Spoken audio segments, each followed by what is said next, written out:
the question arises, actually the question doesn't arise about brown or green energy. I think that green energy, we're moving in that direction as quickly as we can. But what does arise is whether it is going to be fully electric vehicles, whether it's going to be fuel cell electric vehicles. There's going to be some portion of internal combustion vehicles for a period of time, even though countries like the UK and Norway and Germany and some of these countries are talking about outlawing ICEs by 2040.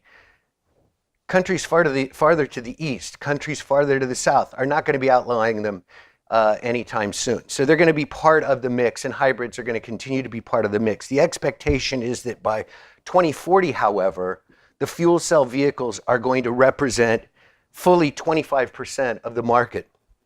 And this is not data that I'm just kind of hoping for.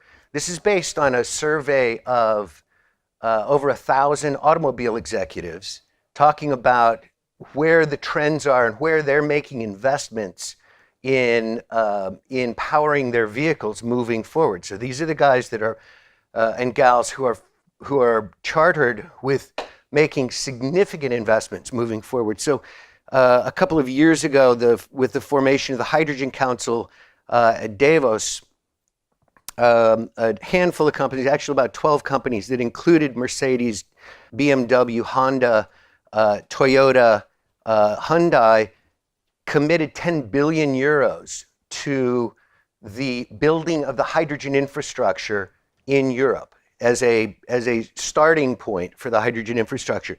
There's something in the neighborhood of 130 million euros available for this project that I had mentioned, the decarbonization of public transport in Eastern Europe, in EU grants. So if we look at the number one trend between now and 2025, it's not the continued growth of the electric vehicle market.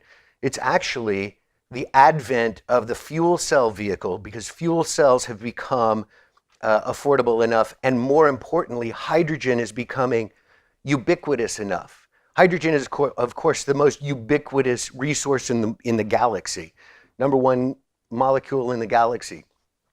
And we utilize a very quickly growing resource to generate that hydrogen, and that resource is, of course, waste. As much recycling as goes on, there's always going to be a bit of end-of-life waste that we're going to be able to gasify, eliminate from incineration.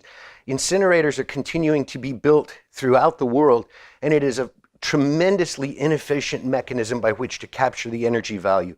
Our process allows us to extract 85, 90, 95% of the full energy value of any of the feedstock that comes through our process, and to extract the hydrogen from that and then generate electricity with the tail gas that's remaining.